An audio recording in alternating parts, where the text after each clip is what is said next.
Hello and welcome to my YouTube channel. Today I'm going to talk about the market itself and make my daily commentary about it. First off, I'm going to start with the S&P 500. Yet I was not making videos since like a couple of weeks, maybe 1.5 months in total. That's the reason I made changements in my life and also looked through some things. And in my final decision, I said I'm going to upload videos through here and make market analysis at that moment. And I think in the analysis maybe it can be not be every day, but I'm planning to do it occasionally. So first off, if we start with the American markets, it made a lot of price increasement happened over there, like the 20%. And I'm going to say you this, when I was making videos through these levels and I said this is the dip level, I said this is the dip, my prediction is it is the American market yet it's not going to be go down through these levels. I expecting a price increasement here because there is a hype in the American markets which has not yet been fully occurred.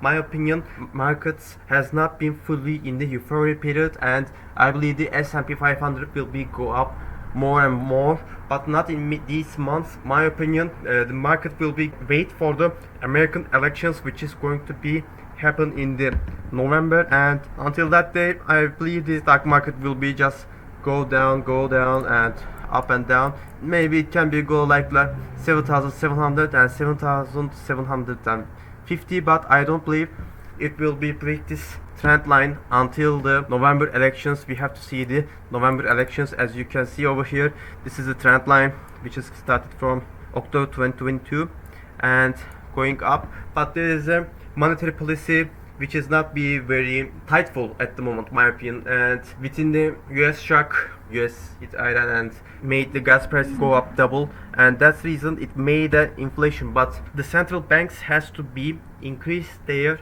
interest rates, but it cannot be happen. So if it's not going to be happened, I believe this price ceiling will be destroyed, and our goal is going to be the 8,300 after the November. And we have to look at the elections of the US, and we have to look at the Kevin Hart's decisions on the interest, of course with the Federal Reserve, American Central Bank's interest decision will be tell us that. So we have to continue with the gold. Gold was oversold at these times. It made a double bottom occurred over here. Also there is a positive divergence happened over here, the positive divergence in the gold, as you can see through here. This is a bullish sign about this makes the 90%, it makes the asset to be go up this position. This is called RSI divergence, making its way for the 4,237 level for the gold. If you look at the weekly, I believe it will be go down eventually, but it's entered the minor price increase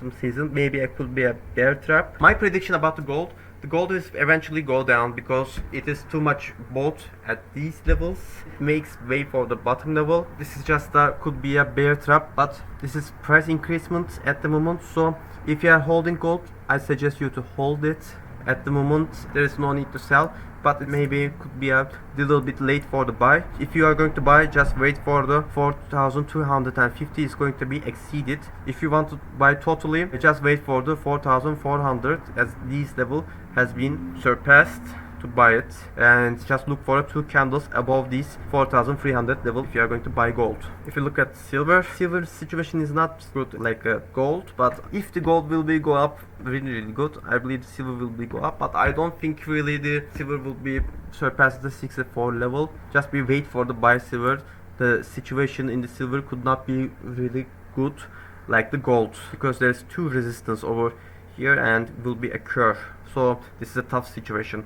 If you look at Bitcoin has been made a dip to the 58 level and didn't go down. Also positive divergence occurred in the Bitcoin, so that's good. Well, my opinion, we just have to look at the Bitcoin because these 1, 2, 3 candles are just been happened when the American market has been closed. That's the reason the American ETFs didn't bought it at these days. So maybe this price could be manipulative. We just have to look at the Tuesday closing.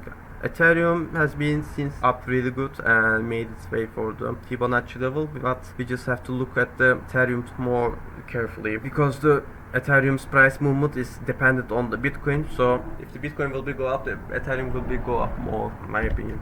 For the XMR just made its dip, but it's not following the Bitcoin very much. It's made its way for its own level. My opinion about the Monero, for the long-term opinion, I believe this 480 level will be a huge resistance, and they surpassed it. Made its way down because Bitcoin has been beat up really much, and also the Ethereum and all crypto market has been just fearful at the moment, and since then the Monero is just been up for the 324 level, which is really good for the Monero. My opinion, it will be go up eventually from these levels. I don't know when, but it will be. So I put my savings in the Monero for the later on, and my opinion, it will be go up to 2500 in a time. Maybe it can be wait us for the 1 year, I do not know, but at the moment it seems good for the Monero.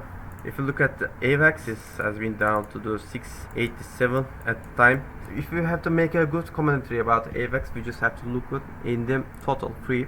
This is the total free, the all money total market cap, excluding Bitcoin and Ethereum. So this means the altcoins, and altcoins situation is not really bad that much compared to the AVAX.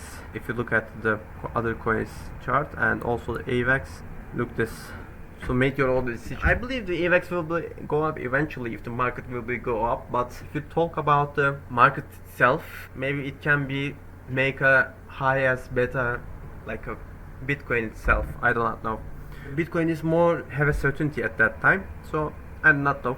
Just be wait. So thank you for watching my video. See you all.